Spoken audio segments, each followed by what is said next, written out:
Olá pessoal, eu sou o professor Michel, editor do Blog Store Digital, e na aula de hoje você vai entender o que foi o governo constitucional. Novamente, quando a gente fala governo constitucional, estamos nos referindo ao governo de Getúlio Vargas. Logo, está inserido no que a gente chama de Era Vargas. Era Vargas, que vai lá de 1930 a 1945. Estamos aí produzindo uma série de vídeos sobre Getúlio Vargas, e esse é mais um deles. Então, o que é o governo constitucional? O governo constitucional é o nome que se dá ao período da Era Vargas, que vai de 1934 a 1937, a partir da criação, da promulgação da Constituição de 1934. O Getúlio Vargas, no governo provisório, ele anula a Constituição anterior, que é de 1891, depois promulga uma nova Constituição em 1934, e aí depois ele acaba se tornando presidente novamente, governante novamente do Brasil, de 1934 a 1937. Alguns historiadores dizem que o governo constitucional, na verdade, é um golpe dentro do golpe. Por quê? Porque a Revolução de 1930 é considerada um golpe. Getúlio assumiu como chefe do governo provisório, de maneira... tirou o poder da mão do Washington Luiz, do Júlio Prestes, que venceu a eleição. Então isso não foi uma revolução para alguns historiadores, foi um golpe.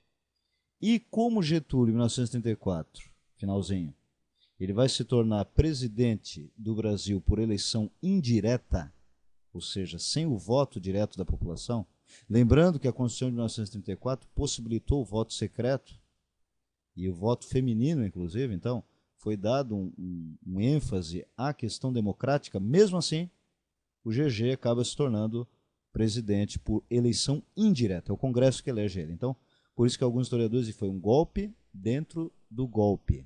Em 1937, com o Estado Novo, quando ele se torna um ditador de maneira oficial, vai se dizer que foi um golpe dentro do golpe dentro do golpe. Olha só que legal, né? Quanto golpe.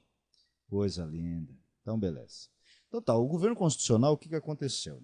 O Getúlio Vargas ele vai sofrer algumas dificuldades, em parte por causa dos efeitos ainda da crise de 1929, que foi uma crise que afetou a economia do Brasil, e de certa maneira causando um estrondo na produção de café, dificultando a venda e, por consequência, fazendo com que o café perca aquela hegemonia.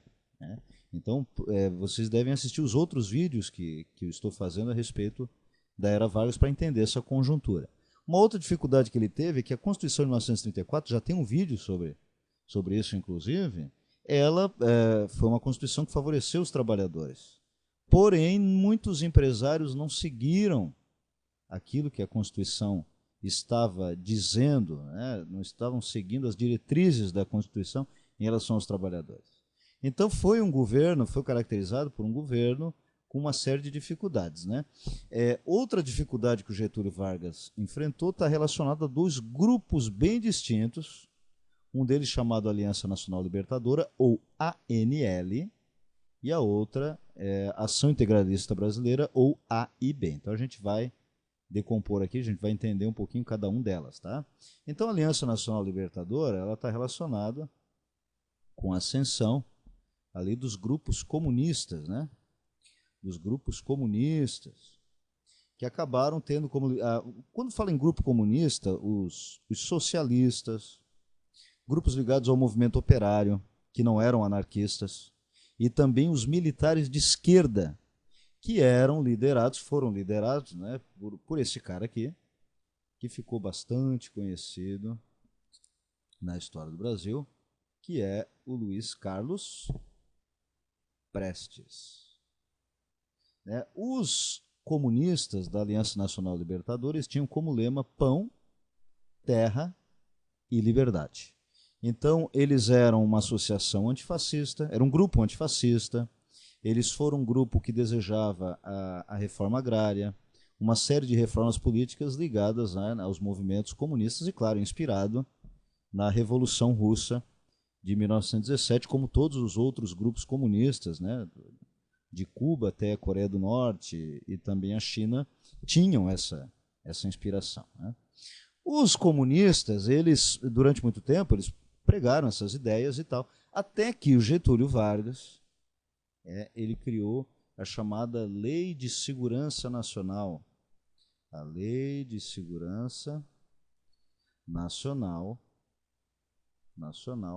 estabelecendo uma série de, estabelecendo uma série de restrições a esses tipos de movimento, tá? Impedindo, limitando o direito à greve, criando uma série de restrições aos movimentos sociais, em especial aos movimentos ligados ao comunismo, né? Então, a Aliança Nacional Libertadora, nesse contexto, em 1935, ela acabou, que foi quando ela foi criada, ela acabou entrando nesse mesmo ano na ilegalidade, e quando aconteceu isso, Luiz Carlos Prestes, então, organizou um levante, que depois ficou conhecido como, lá no finalzinho de 1935, como Intentona Comunista, né? Que foi uma tentativa dos comunistas da Aliança Nacional Libertadora assumirem o poder no Brasil. Essa intentona comunista, este levante comunista iniciou lá no Rio Grande do Norte, com grande reflexo na capital brasileira na época, que era o Rio de Janeiro, só que acabou sendo sufocado pelo exército, pelas tropas ligadas ao governo Getúlio Vargas, né? E aí a Aliança Nacional Libertadora, muitos foram presos, alguns perseguidos, tiveram um destino bastante complicado, entrando na ilegalidade aí. Tal. Bom, a ação integralista brasileira, né, ao contrário da Aliança Nacional Libertadora, a gente pode dizer que esse grupo aqui, ele tinha um perfil mais fascista. Fascista, né? Olha aí. Né? Então, quer dizer, os comunistas eram antifascistas. Os fascistas eram anticomunistas. Então, basicamente assim, né? Eles eram chamados também de... Eu vou fazer de rosa aqui, mas o nome é esse, né? Camisas verdes, né? Porque eles utilizavam, geralmente, uniforme militar, né? Que tem uma representação militar da cor verde, né? E eles tinham como símbolo o sigma. Sigma. Né? Na verdade, o sigma, ele tem uma inspiração lá na suástica nazista, não dá para alegar, né? Tanto que a gente vê que é a natureza fascista do movimento, né? Enquanto que no nazismo se dizia Heil Hitler, aqui no Brasil havia uma palavra em tupi utilizada, né? Chamada Adauê, que era o símbolo, a saudação dos integralistas brasileiros, né? Então aqui nós temos a liderança do maior líder integralista chamado Plínio Salgado, né, que liderou por muito tempo, né, os integralistas e tal. O lema dos integralistas era Deus, pátria e família. Deus, pátria e família. Só 3 palavrinhas, né? Enquanto que os comunistas tinham como lema pão, terra e liberdade, os integralistas tinham como lema Deus, pátria e família, né? Durante um tempo, o Getúlio Vargas ele foi até simpático aos integralistas, mas chegou um momento em que houve um choque de interesses entre os integralistas e o próprio governo Vargas, né? O governo Vargas acabou prevalecendo. É o que o historiador Boris Fausto chama de choque entre o autoritarismo e o integralismo, sendo que o autoritarismo, representado pela figura do Vargas, prevaleceu. E por que autoritarismo? Porque em 1937 vai haver um golpe de Estado, como eu tinha falado para vocês, o golpe dentro do golpe, chamado Estado Novo, que é assunto para outra aula. Tá bom? Então, no governo constitucional, Getúlio Vargas enfrentou uma série de desafios ou de ameaças, como a Aliança Nacional Libertadora e a Ação Integralista Brasileira. Se você gostou da aula, curta, compartilhe. Até a próxima. Valeu!